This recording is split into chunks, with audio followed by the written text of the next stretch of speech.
Podcast ini akan coba untuk mendalami sebetulnya apa yang terjadi di Provinsi Bangka Belitung, kemudian bagaimana kiprah Prof. Bambang Hero Saharjo dalam memberikan keterangan ahli.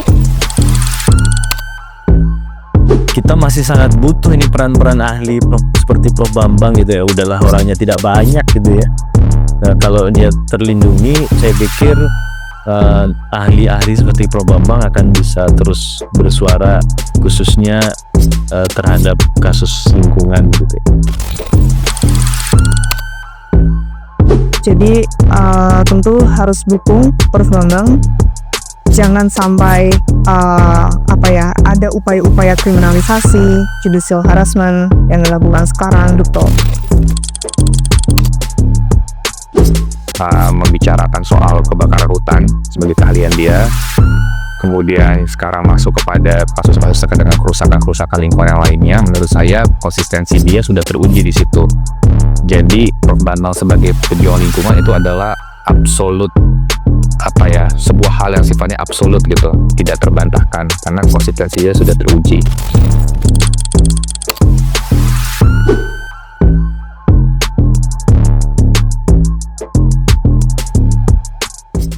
Halo semua, selamat datang di podcast Kalahari edisi Ahli Digugat Korporasi Jahat Masyarakat Bergerak Melawan Muslihat.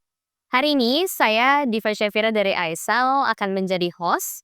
Dan bersama dengan saya sudah bergabung 3 pembicara yang akan menjelaskan secara komprehensif mengenai apa yang terjadi kepada ahli yang memberikan kesaksian dalam kasus korupsi timah yang saat ini sedang banyak diperbincangkan di media. Bersama dengan saya sudah ada Bang Okto Yugo, Koordinator Kalahari. Halo Bang. Halo Dipa. Kemudian ada Bang Renaldo Gia sendiri, Direktur Eksekutif Aisal. Halo, selamat sore Diva. Dan ada Kak Erma Nuzulia dari peneliti ICW. Halo. Baik, kawan-kawan semua, Sobat Kalahari. Mungkin saya akan memberikan background sedikit soal apa yang dihadapi oleh Prof. Bambang Hero Saharjo. Pada 8 Januari lalu, Prof. Bambang Hero Saharjo selaku Guru Besar Fakultas Kehutanan IPB dilaporkan kepada Polda Bangka Belitung. Dan pelaporan ini itu dilakukan atas keterangannya sebagai ahli dalam proses persidangan kasus korupsi timah. Dan update terakhir itu katanya laporannya diterima ya oleh kepolisian. Podcast ini akan coba untuk mendalami sebetulnya apa yang terjadi di Provinsi Bangka Belitung, kemudian bagaimana kiprah Prof. Bambang Hero Saharjo dalam memberikan keterangan ahli, dan sebetulnya benar nggak sih yang dilakukan oleh pelapor? Apakah ahli itu bisa dilaporkan atas keterangannya di persidangan? Baik, mungkin kita langsung aja ya, kawan-kawan semua. Kita langsung pertama mungkin ke Bang Okto, Koordinator Kalahari. Bang Okto akan coba menjelaskan ya, Bang, ya, karena sebetulnya Prof. Bambang ini sudah banyak memberikan keterangan ahli di kasus-kasus kejahatan kehutanan di Riau, di kasus korupsi juga ya Bang. Mungkin bisa diceritakan bagaimana kiprah Prof. Bambang di sana, dan menceritakan juga ini bukan pertama kali sebelumnya Prof. Bambang dilaporkan atau bahkan pernah ada beberapa kasus gugatan juga. Silakan Bang. Ya, terima kasih Niva. Halo Sobat Kalahari. Jadi bener ya, kita ngikutin kasusnya Prof. Bambang, mungkin teman-teman juga banyak yang ngikutin.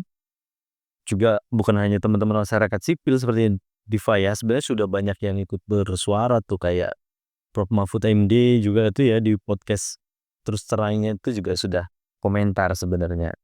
Nah, memang kalau kita lihat apa yang dialami oleh Prof. Bambang saat ini, itu kalau kita bilang itu ada serangan terstruktur tuh, sistematis gitu ya, karena bukan hanya dilaporkan ke polisi, Diva, catatan kita itu. Jadi ini yang update terbaru ya, misalnya pasca ada putusan Harvey Muiz itu, suaminya Sandra Dewi yang hanya 6,5 tahun gitu ya, itu kan jaksa mau banding gitu ya, mungkin sudah mengajukan banding ya. Nah, itu kita pantau tuh Diva, ada banyak gerakan-gerakan yang tujuannya tuh mendelegitimasi Prof. Bambang gitu ya. mulai dari ada seminar-seminar Prof. Sudarsono ya, yang ternyata dia bikin seminar tuh di Bumble gitu ya, ternyata bukan dia itu ahlinya HP Muis yang dihadirkan. Jadi ya wajar aja kalau dia yang ngomong gitu ya, orang dia ahlinya perpidana gitu ya. Kemudian tanggal 6 Januari itu juga kalau kita lihat di X itu sempat trending, tapi dia ketutup karena besarnya kasus kebakaran di LA itu, nah, gitu ya kalau nggak salah. Jadi sempat trending, kemudian tapi serangannya, narasinya tuh sama, sempat trending itu. Nah kemudian ada yang lain, ada yang demo, kemudian ada pelaporan ini. Nah kalau misalnya bicara tadi yang di Diva sampaikan gitu ya, jika lari juga awal ini ramai, kita juga ada press release yang khusus jika lari ya, kemudian bareng-bareng koalisi. Tapi di awal itu kita ingin menegaskan bahwa sebenarnya Prof. Bambang ini ada dua hal. Satu, dia sangat kredibel untuk menjadi ahli. Jadi tuduhan-tuduhan yang keterangannya tidak akurat lah, palsu lah, itu sangat nggak masuk akal. Karena Prof. Bambang ini menurut kita sangat kredibel dari sisi keilmuan gitu ya. Dia sudah profesor gitu ya.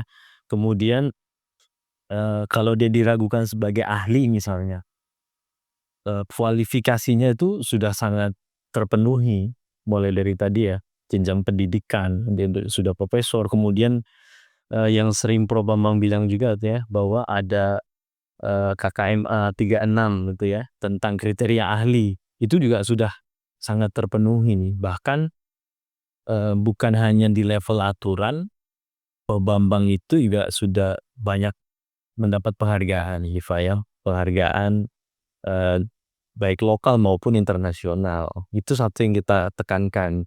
Dan juga dia sudah menjadi ahli lingkungan yang di dalamnya dia melakukan perhitungan kerusakan lingkungan, itu sudah lebih dari 500 kasus di FAR. Salah satu yang paling banyak itu kan di Riau, yang selama ini kita mantau, bahkan sidangnya tuh kita mantau gitu ya, kita pantau. Dan dari banyak putusan gitu ya, dari kasus-kasus di Riau tuh ada yang paling banyak tuh ada 11 kasus kebakaran hutan dan lahan. Memang ada pidana dan perdata, bukan korupsi gitu ya. Tapi sama penghitungan kerugian kerusakan lingkungannya itu menggunakan keterangan keahliannya Prof. Bambang Heru. Ada 11 yang semuanya tuh divonis bersalah oleh majelis hakim gitu ya. Itu diterima oleh hakim gitu ya. Jadi ya menegaskan lagi bahwa keterangan keahlian Prof. Bambang itu sudah nggak perlu diragukan lagi, Diva gitu ya.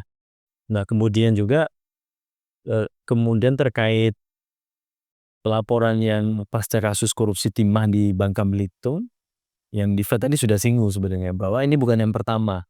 Betul, waktu itu di Riau sejak kasus 2014 ya, kebakaran hutan dan lahan PT Jatim Jaya Perkasa gitu ya. Itu juga Prof. Bambang dilaporkan ke polisi, ke Polres waktu itu, kemudian juga digugat perdata 2 kali tuh Ketua Dodo tuh.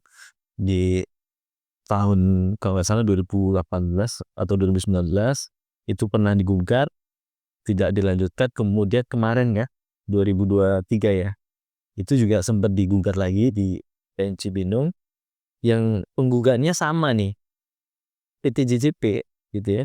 Jadi pelaku yang mempersoalkan hitungan Prof. Bambang sampai kalau kasus yang di Riau gitu ya, PT JJP itu sampai dia menggugat perdata, itu jelas pelaku pelapor dan penggugatnya ya perusahaan yang dia dihukum berat gitu ya. PT JJP itu dihukum pidana, ada pengurusnya, kemudian perdatanya itu 400 miliar lebih dendanya. Ya, karena dia merasa dirugikan, ya dia gugat. Nah, saya kira Ini masih kita telusuri terus ya, teman-teman juga telusuri siapa pelapor Ko Bambang di belakangnya. Saya kira nggak jauh-jauh beda. Pelakunya itu ya perusahaan yang memang, dia dihukum oleh si, hakim karena hakim menggunakan atau menerima hitungan kerusakan lingkungan yang dihitung oleh Ko Bambang. Mungkin itu, Tifa. Baik. Makasih banget, ini sudah sangat menggambarkan ya. Utamanya sebetulnya yang sangat menarik adalah bagaimana gugatan itu juga sudah berulang, pelaporan juga berulang, dan ini sebenarnya hal yang harus kita antisipasi bersama. Masa ahli di persidangan seperti itu kan? Terus saya nambahin sedikit Iya, silahkan Bang. bukan hanya kemudian hitungan ini diakui atau diterima oleh majelis hakim, ada hal positif yang paling penting, Diva. Misalnya perusahaan-perusahaan ini kemarin kita cek ulang lagi, perusahaan-perusahaan yang bakar hutan itu yang kemudian divonis bersalah dan ada denda pidana dan pemulihannya itu signifikan berkurang jumlah hotspot kebakaran di perusahaan-perusahaan yang dulu terbakar kemudian dia dihukum dengan keterangan Prof. Bambang ini pasca dihukum tuh turun ya, bahkan banyak yang nol hotspotnya. Artinya ada efek jera di situ ya. Saya kira ini harus terus model-model penegakan hukum yang kemudian saintifik gitu ya, menggunakan perhitungan Prof. Bambang yang kemudian harus memperberat hukuman si perusahaan itu memberikan efek jera. Kasus Karhutla pada perusahaan yang dihukum itu menurun signifikan. Diva. Jadi ada perubahan perilaku Ada perubahan perusahaan tersebut juga. Baik, terima kasih Bang Ongko. Nanti kita bisa bahas lagi. Mungkin aku ke pembicara kedua. Kak Erma dari ICW akan coba menjelaskan kepada kita semua sebetulnya bagaimana sih kasus soal korupsi timah yang terjadi di Bangka Belitung. Karena sepertinya mungkin publik juga perlu penjelasan yang lebih simpel lah ya, karena ini kan di berita ini ada banyak banget kayaknya aktornya, kemudian juga ada banyak perdebatan soal korupsinya sendiri, kemudian soal kerugian dan sebagainya. Mungkin bisa dijelaskan dulu Kak ya, silakan Bro. Makasih Kak Diva. Mungkin pertama-tama perlu dijelaskan dulu ya, karena kalau misalnya kita bicara soal korupsi, kadang-kadang kan kita fokusnya anggaran maksudnya anggaran yang dipotong, kemudian ada juga markup, proyek fiktif gitu. Nah sekarang kan memang penanganan itu memang sudah berubah gitu paradigmanya. Korupsi itu jangan hanya dipandang sekadar keuangan negara secara yang APBN gitu ya, tapi juga misalnya kerusakan lingkungan, kemudian kan ada juga efek-efek sosial, malah ekonomi juga sudah mulai sudah mulai ada perubahan gitu. Nah kalau misalnya dari catatan cewek sendiri sebetulnya memang kalau tadi Mas Okta ada menjelaskan mengenai ada penurunan efek jera, kalau di korupsi sendiri secara umum sebetulnya belum ada yang signifikan ya gitu. Cuma memang dari catatan cewek sendiri tahun 2023 itu kerugian negara itu sebesar 26 triliun. Nah, jadi dengan melihat ada kerugian ekologis sejumlah 271 triliun ini, kita juga mulai melihat ternyata memang sudah ada pergeseran gitu. Yang tadinya memang selalu ngomongin APBN terus, tapi sekarang juga akhirnya ngomongin soal kerusakan lingkungan gitu.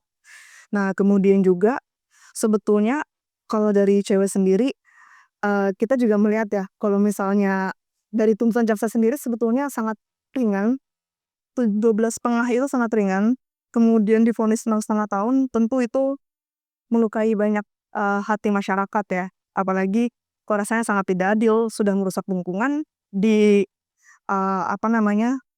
di hukumnya juga sangat rendah gitu. Apalagi tidak diimbangi restorasi lingkungan gitu, kan sudah ada kerusakan lingkungan nih. Tapi memang salah satu kelemahan dari Undang-Undang Tipikor itu memang belum ada mekanisme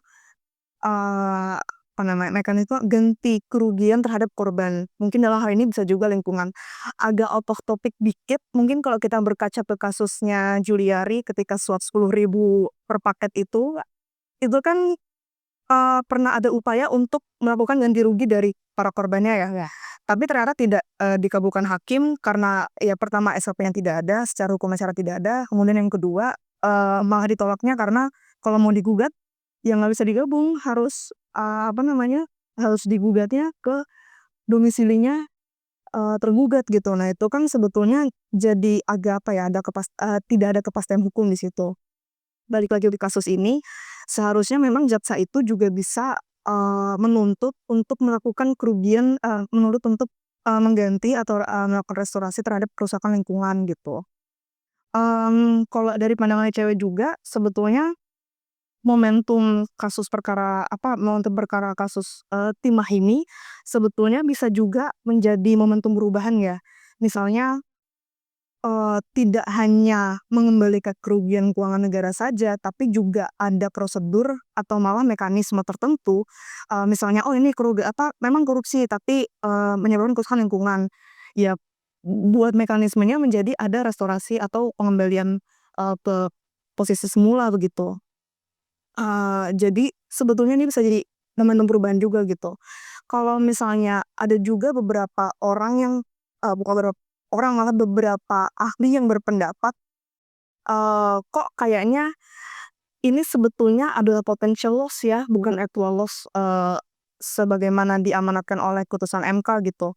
Nah sebetulnya kalau kita ngeliat kerusakan lingkungan sudah ada actual loss-nya gitu, apa yang potensial gitu. Jadi harusnya ada, hakim itu memang, termasuk jaksa sebetulnya APH secara umum itu memang harusnya, berani untuk, menjadi progresif ya di situ.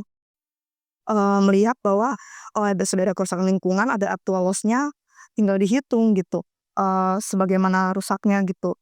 Termasuk misalnya ada kerusakan airnya, kerusakan non-hutan, eee, dampak-dampak, ekonomi ke masyarakat seperti apa, itu kan juga harus dihitung gitu. Itu udah bukan potential loss lagi, bahkan itu menurut kami gitu. Mungkin itu dulu kali ya, Kak, ya? Karena emang, kami cukup apresiasi sudah memidanakan, tapi kok kayaknya harusnya nggak begini gitu, tuntutannya harusnya lebih tinggi, hukumannya lebih tinggi, ada juga mekanisme pengembalian perusahaan lingkungannya gitu. Jadi mungkin itu ding sih. Oke, ini kita langsung ke pembicara ketiga dulu, mmm, Bang Dono seperti itu. Eee, Mungkin ada 2 hal ya, Bang, ya, selain ngomongin anti-SLAPP karena banyak juga riset-riset soal anti-SLAPP, ini juga bisa tanggapannya, Bang, soal bagaimana penegakan hukum yang sekarang terjadi di Bangka Belitung seperti itu. Tadi kan banyak bicara soal kerusakan lingkungan. Nah itu dari perspektif Aisal itu sendiri seperti apa sih penegakan hukum yang seharusnya terjadi dan mungkin soal pemulihan ya yang tadi juga sudah disampaikan sama Kak. Silahkan. Ya, makasih Div. Jadi memang pada prinsipnya, mmm, kalau memang ini ya kan, ini kan maksudnya kan akhirnya dari Undang-Undang Tipikor ya gitu ya. Ya jadi memang pasti, objektifnya adalah untuk bisa, menghukum perbuatan korupsi tadi tuh, kira begitu. Nah, mmm, yang jadi pertanyaan besar kan, bagaimana implikasinya terhadap pemulihan lingkungan, kira begitu ya. Nah pertama-tama untuk konteks, korupsi sendiri menurut pandangan saya sebenarnya memang penting agar semua aktor-aktor yang terlibat gitu, karena kan ini, banyak ya dan dengan angka yang sebesar itu, dengan, sudah banyak berita-berita yang berseliweran juga gitu ya di media-media, oh ini akan ada pejabat di pemerintahan pusat yang sebenarnya diduga terlibat, di daerah juga seperti ini, ada aliran duit kira-kira kemana gitu. Menurut aku semua itu harus dituntaskan gitu. Setuju, itu sebenarnya dalam konteks itu, dalam konteks, tindak pidana korupsinya, tuntaskan dulu semua gitu. Nah, problem paling besar kemudian adalah konteks pemulihan lingkungan. Ini, rumit. Rumitnya itu karena memang ruang yang diberikan oleh Undang-Undang Tipikor itu kan untuk sanksi pidananya kan, ya pidana pokoknya kan ya penjara, denda, paling mau mengganti gitu kira-kira. Nah, memang harus dicari caranya oleh jaksa untuk, ketika misalnya akan naik banding nih, ya kan, kemudian dia harus buka stream baru menurut saya. Entah itu menuntut kerusakannya untuk pemulihan langsung gitu ya, atau bersama-sama dengan Kementerian Lingkungan menggunakan hak gugat pemerintah, karena biasanya pengacara negara itu kan pengacara negara adalah jaksa, dan jaksa biasanya dalam kasus-kasus yang Kementerian Lingkungan menggugat, dia jadi kuasa hukum di situ. Tapi biasanya jamdatun di sana, bukan jampitsus. Itu juga bisa menggunakan jalur keperdataan. Jadi ada opsi pidananya, ada opsi perdatanya. Cuman harus dilihat juga gitu, apakah ketika dia menggunakan opsi pidana itu nebis in idem apa enggak gitu.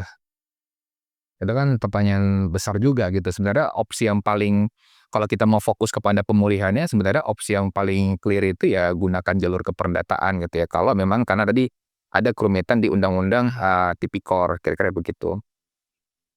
Nah, yang paling penting lagi sebenarnya, menurut pendapat saya, pasti kan Prof.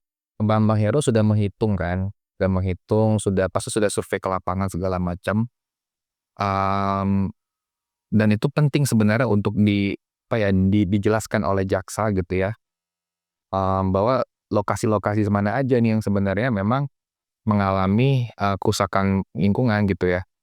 Ini tugasnya jaksa, bukan tugasnya Prof. Vero. Tugasnya jaksa untuk menjelaskan, sebenarnya dalam konteks dia menyusun dakwaan, nanti dia juga akan menyusun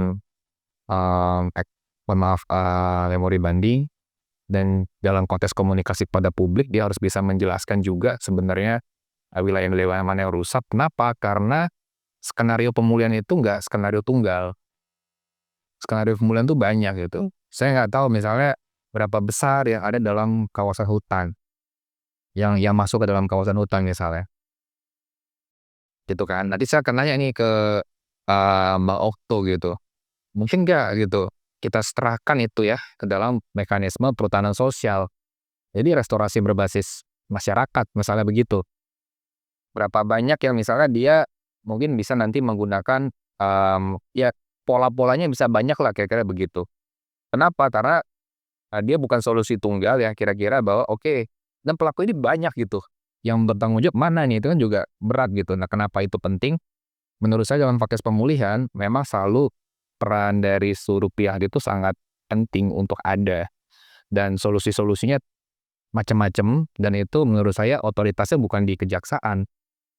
Makanya menurut saya penting bagi kejaksaan untuk bisa berkoordinasi dengan instansi teknis untuk bisa mengidentifikasi sebenarnya solusi-solusinya gitu kan.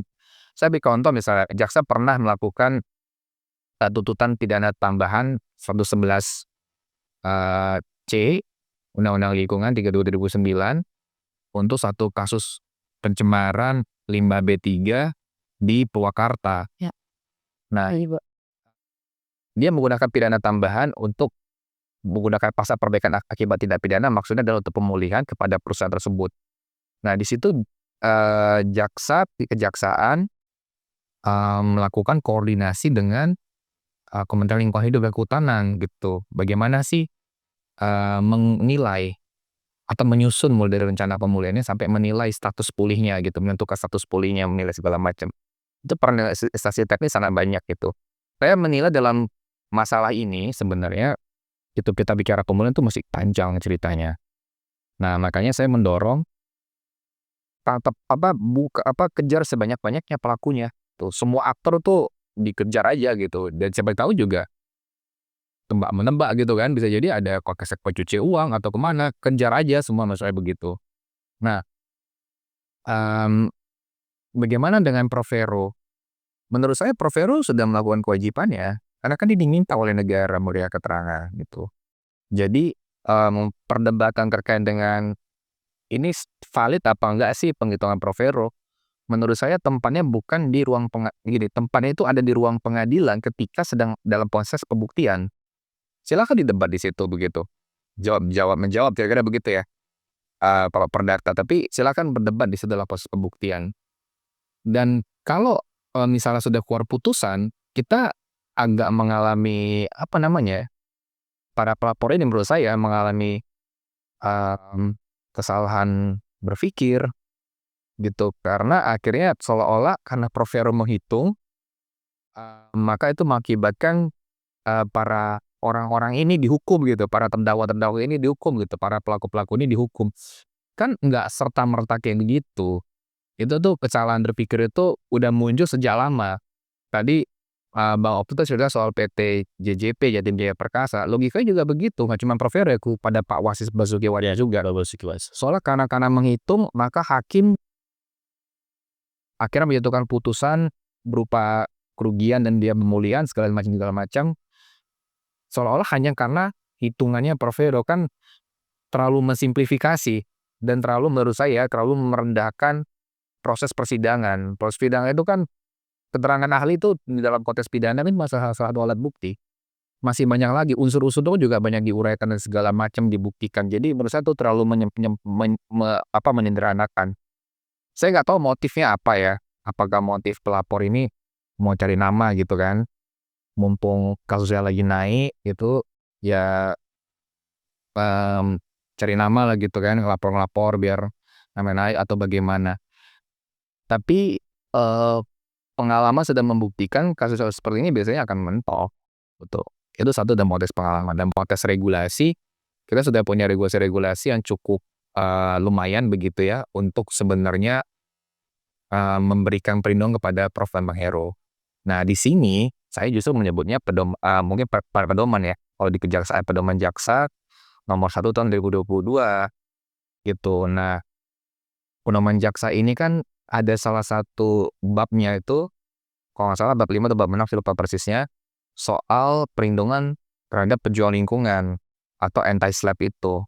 Dan salah satu kriterianya juga adalah kepada orang yang memberikan keterangan di persidangan gitu, kepada ahli lah kira-kira gitu. Nah, di dalam situasi kayak begitu, jaksa kalau emang nanti kan tadi kan Bang Okto sudah sampaikan ini sudah dilaporkan gitu ya. Kalau emang mau diteruskan terus, tuh nanti jaksa punya kewenangan tuh untuk melakukan penghentian penuntutan dalam konteks pra penuntutan. Dan pedoman itu mengatakan jaksa sebagai pengendali perkara atau dominus litis bisa menggunakan kewenangan dalam pra penuntutan. Jadi itu bisa dimaksimalin gitu. Nah, cuman sebelum sampai ke jaksa menurut saya kepada ini laporannya ke Polda Bambel menurut saya tuh jangan jangan aneh-aneh udah gitu loh. Maksudnya yang kalau memang ya oke lah gitu, kita sama-sama paham bahwa semua laporan itu harus didalemin gitu. Tapi kan realitas kehidupan juga kayak begitu, nggak semua laporan maksudnya tahu sama tahu lah kayak sama orang Sumatera kita bilang, ya udahlah gitu loh, tahu sama tahu begitu. Nah cuman poinnya adalah kasus Prof. Bambang Hero ini adalah satu anomali. Kalau Polda Bambel meneruskan ini jadi salah satu anomali, di tengah misalnya kejaksaan yang sedang menggas gitu kan. Di tengah presiden sendiri itu udah bilang, udah kasih statement, kalau emang udah terbukti unsur-unsurnya dihukum dong gitu. Nah terus ketika serangan balik terhadap salah satu ahli, terus Polda Bambel mau terusin, itu kan situasi yang aneh menurut saya. Jadi kita udah punya banyak pedoman dan regulasi yang melindungi itu, cuman yang diperlukan sekarang adalah secepat-cepatnya menurut saya nggak usah diteruskan pemeriksaan ini oleh Polda Bambel.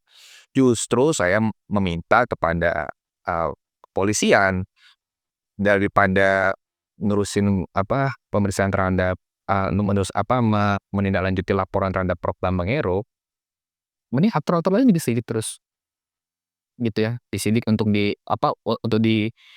dicari tahu siapa-siapa yang lain terlibat, yang memang bisa silakan berkoordinasi dengan kejaksaan kira-kira begitu ya, untuk lebih mendapatkan gambaran yang jelas sebenarnya ini perkaranya kemana gitu.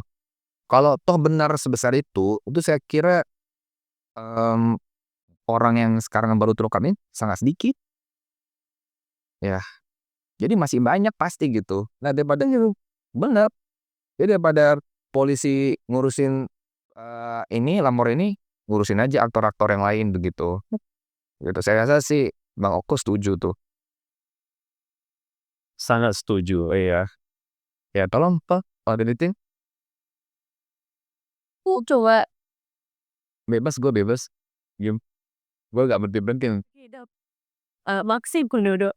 Mungkin aku nanya dulu lagi ke Kak Erma ya. Tadi kan sempat disebut juga mending ngurusin aktor lain. Dari pemantauan ICW sendiri, apakah korupsi timah ini sudah secara komprehensif menyasar semua aktor yang sekiranya diduga mendapatkan keuntungan, atau sebenarnya ada nih aspek-aspek lain yang belum terbuka seperti itu dari pemantauan ICW ya mungkin? Sudah terjawab sebetulnya ya, Raptor dulu. Karena korporasi sendiri juga belum dilakukan penuntutan, bahkan mungkin mandek di kepolisian, kita wallahu alam lah kalau yang kayak gitu kan. Jadi kita juga nggak tahu di balik layar tuh seperti apa proses di belakangnya.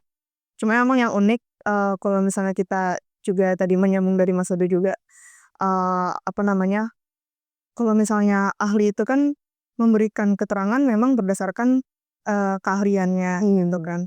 Jadi sangat aneh sekali kalau misalnya ada orang yang mengklaim lebih ahli daripada Prof. Bambang, kemudian bilang bahwa itu adalah suatu keterangan yang palsu. Jadi memang apa ya, aneh aja gitu. Kemudian juga sebetulnya kan kalau dalam putusannya juga di BPKP sendiri memang juga sudah mengaudit gitu, memang sudah ada kerugiannya sendiri gitu. Jadi apa yang mau diragukan tuh jadi kita juga jadi bertanya-tanya gitu. Dan metode kerugian keuangan negara sendiri kan sebenarnya kan banyak ya.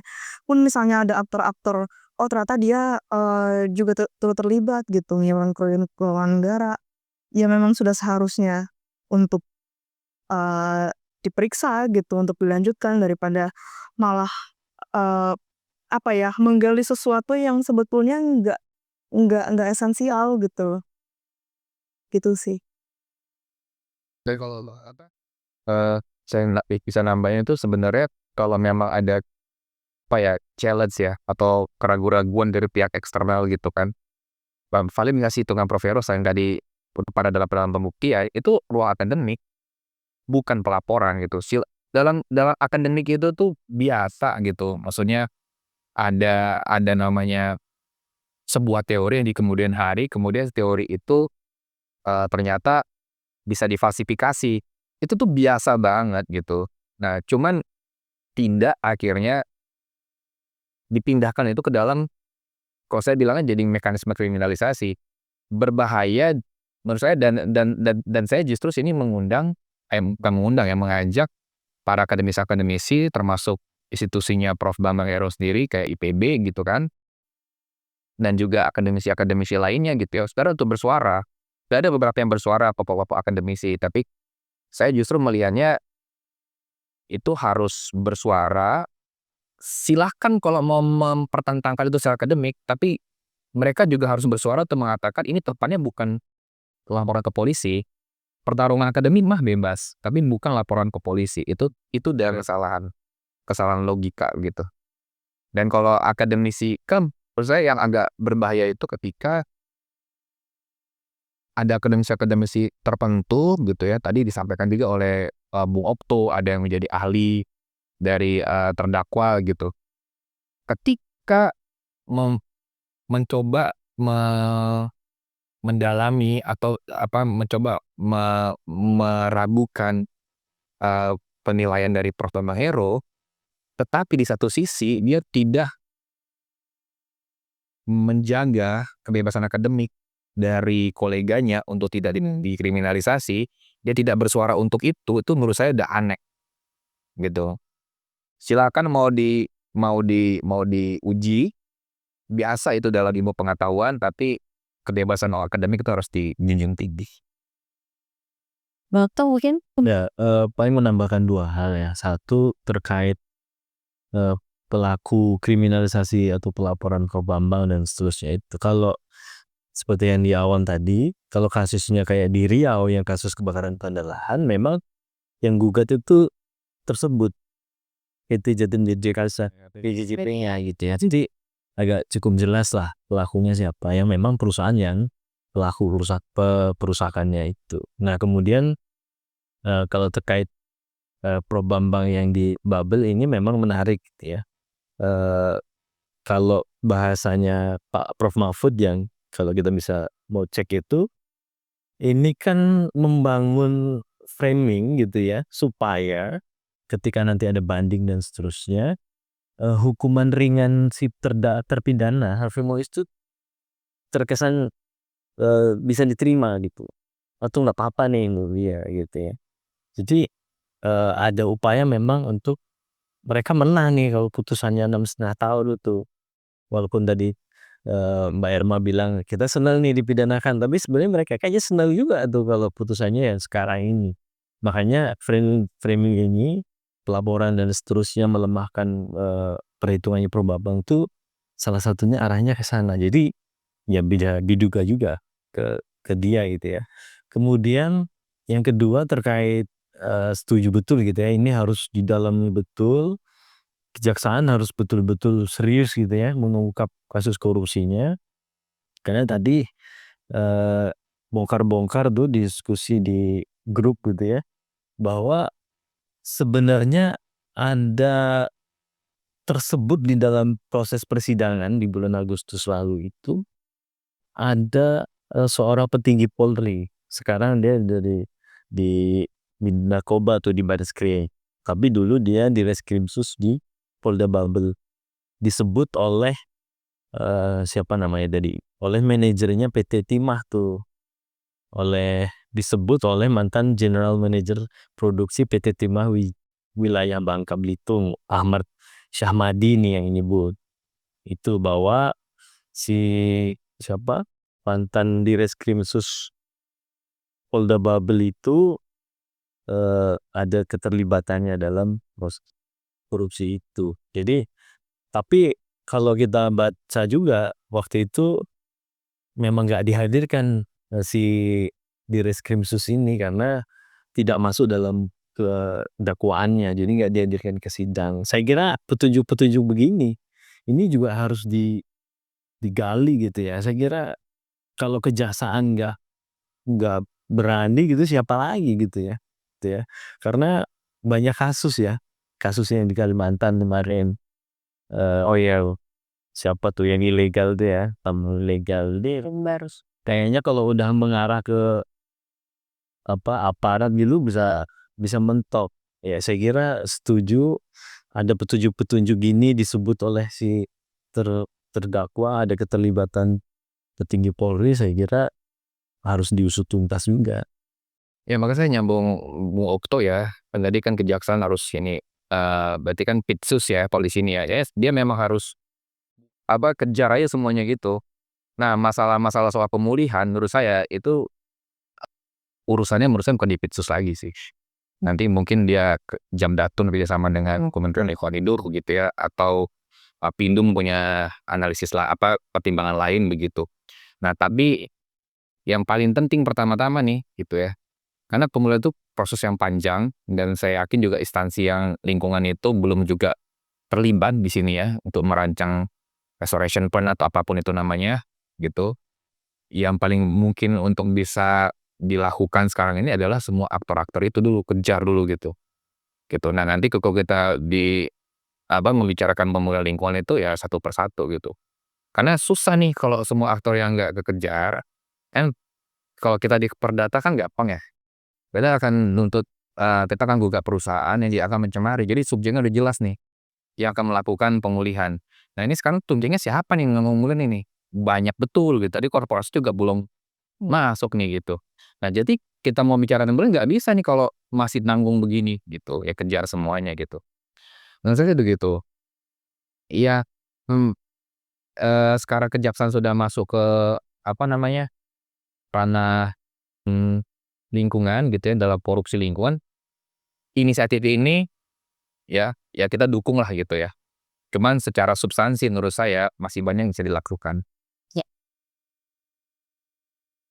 Baik, kalau begitu kita sudah di penghujung podcast. Itu ya? Wah bagus lah. Mungkin saya minta ke Bang Okto, kemudian juga Bang Dodo dan Kak Erna juga untuk memberikan closing statement kali ya. Karena kan di sini tadi mungkin bisa ada 3 kesimpulan sih sebenarnya kalau dari yang kita obrolin. Pertama adalah ahli harusnya tidak ahli memberikan keterangan di persidangan seperti itu kan harusnya tidak bisa dipidana. Itu yang pertama soal, merespon laporan terhadap Prof. Bambang. Tapi kemudian, obrolan kita juga berkembang 2, pentingnya untuk mengusut tuntas semua pelaku-pelaku bahkan yang, mungkin kini sedang berada di, menjadi bagian petinggi satu instansi tertentu atau bahkan korporasi yang tadi juga belum tersentuh. Dan yang ketiga yang tidak kalah penting juga soal pemulihan lingkungan. Dan harapannya juga sebenarnya podcast ini kan juga bisa jadi, mengingat untuk masyarakat untuk fokus ketiga tadi, jadi nggak terdistraksi karena sepertinya campaign-nya rame banget nih di sosial media. Fokusnya justru kepada Prof. Bambang dan keterangannya, bukan ke 3 hal tadi, seperti itu. Jadi, sebelum kita menutup podcast, mungkin mau ke dulu bisa memberikan closing statement pada sahabat Jinggal Hari. Pertama memang kita, fokus kasus korupsinya itu kita harus kawal terus, tapi juga penting memang untuk memastikan, ahli gitu ya, khususnya Prof. Bambang Heru itu bisa bebas dia berpendapat, menjalankan, pemikiran akademiknya, sepanjang itu memang dibenarkan secara akademik gitu ya. Kemudian kita juga menuntutlah terkait tadi memang, Bang Dodo sudah menjelaskan ada panduan pedoman jaksa gitu ya. Tapi saya kira jaksa juga perlu untuk, menyatakan secara terbuka bahwa dia melindungi Prof. Bambang gitu ya dari segala, eee, tuntutan ataupun gugatan, laporan dan seterusnya karena memang, yang menggunakan jasa atau memanggil Prof. Bambang sehingga dia bersaksi, dia melakukan perhitungan, bahkan bersaksi di pengadilan, itu perannya jaksa. Dan saya kira, kalau jaksa berstatement terbuka dan melakukan tindakan yang, lebih jauh itu akan bagus karena kita masih sangat butuh ini peran-peran ahli seperti Prof. Bambang gitu ya, udahlah orangnya tidak banyak gitu ya. Nah, kalau dia terlindungi, saya pikir, ahli-ahli seperti Prof. Bambang akan bisa terus bersuara khususnya, terhadap kasus lingkungan gitu ya. Mungkin gitu, Diva. Kak Erma?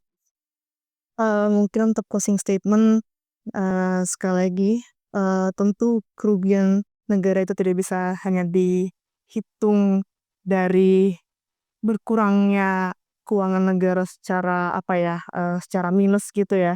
Tapi memang seharusnya bisa menyasar dan sudah bergeser ke arah yang lebih atau lebih progresif gitu. Yang dilakukan oleh Prof. Bambang itu tentu adalah salah satu upaya, baik ya karena, korupsi tidak lagi, terlalu berbau ke kerugian keuangan negara yang selama ini selalu dibahas, tapi juga sudah mulai bergeser ke hal lain. Misalnya kayak, dalam hal ini lingkungan gitu. Jadi, tentu harus dukung Prof. Bambang, jangan sampai, ada upaya-upaya kriminalisasi, judicial harassment yang dilakukan sekarang gitu. Gitu sih. Oke, terakhir dari Bang Dodo. Ya, makasih Diva. Jadi kalau saya itu udah mengenal Prof. Bambang itu sudah mungkin lebih dari 10 tahun ya, belasan tahun lah. Aisyah sendiri mungkin kenal Prof. Bambang udah cukup lama ya, sejak awal-awal reformasi begitu, atau mungkin sebelum-sebelumnya pada saat isu-isu kebakarannya tuh lagi naik ya, pasca kebakaran besar 97. Jadi kita bisa melihat konsistensi dia sebenarnya dalam perjuangan lingkungan. Ya kalau misalnya dulu konteksnya adalah membicarakan soal kebakaran hutan sebagai keahlian dia, kemudian sekarang masuk kepada kasus-kasus terkait dengan kerusakan-kerusakan lingkungan yang lainnya, menurut saya konsistensi dia sudah teruji di situ. Jadi Prof. Bambang sebagai pejuang lingkungan itu adalah absolut, sebuah hal yang sifatnya absolut gitu, tidak terbantahkan karena konsistensinya sudah teruji di situ. Nah, yang penting lagi sebenarnya, kita harus mendudukan masalah ini tuh ke jalurnya gitu. Prof. Bambang itu hari-hari ini menurut saya jadi, semacam korban, dari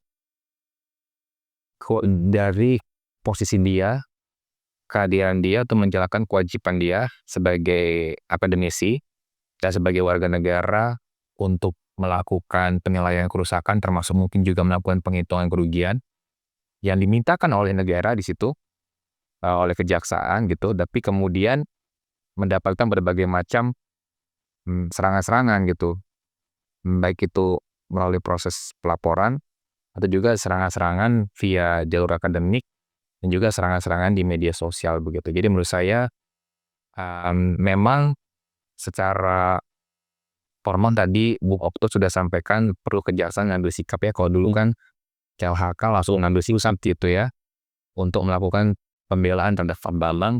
Jaksa Agung menurut saya harus ngambil sikap untuk menyatakan itu.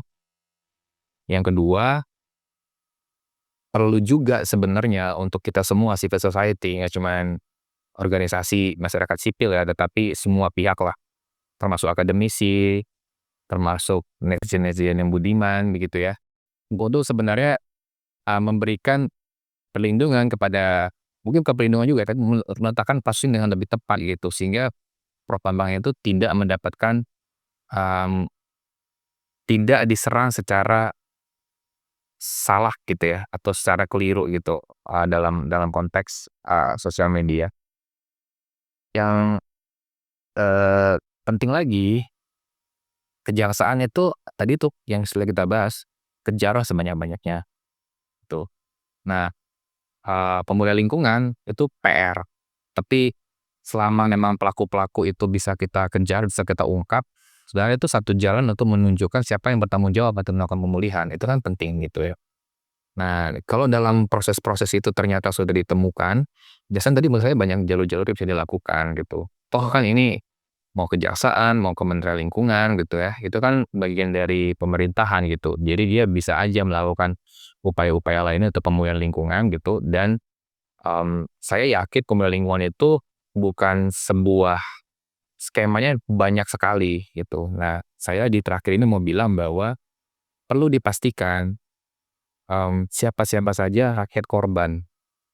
Supaya ketika kita membicarakan korupsi 300T dan kita membicarakan kerusakan lingkungannya, kita nggak lupa rakyat korban, masyarakat sudah menjadi korban di sana. Nah, masyarakat korban itu jangan-jangan memang membutuhkan berbagai macam mekanisme pemulihan. Dan jangan-jangan emang masyarakat-masyarakat itu sebenarnya di wilayah-wilayahnya mereka yang memang butuh dipulihkan karena terdampak dari kerusakan. Nah, sehingga mekanisme-mekanisme pemulihan itu banyak cara-cara yang bisa dilakukan melalui yang udah diberikan oleh undang-undang begitu atau peraturan. Jadi pemulihan itu harus berbasis kepada kepentingan masyarakat juga, korban, dan pemulihan itu juga memang harus berbasis kepada salah satunya berbasis kepada cara-cara yang memang diyakini secara tradisional oleh berbasis kepada hak gitu ya, yang memang sebenarnya itu sudah lazim dilakukan. Saya kira itu. Terima kasih Diva. Baik, terima kasih Sobat Cikalahari sudah sampai akhir podcast ini yang bertema ahli dibuat korporasi jahat, masyarakat bergerak bawah muslihat. Semoga podcast ini bisa jadi satu pengingat juga bagi kawan-kawan. Mungkin bisa lebih mencerahkan juga ya status kasus korupsi timah di Bangka Belitung. Pengingat juga untuk jangan salah fokus. Kita terus tuntut penuntasan kasus korupsi timah dan pemulihan lingkungannya juga. Dan tolak segala upaya kriminalisasi terhadap ahli seperti itu. Salam, sampai jumpa di episode selanjutnya. Dadah. Terima kasih. Ya. Terima kasih. Udah. Apa? Terima kasih Kak.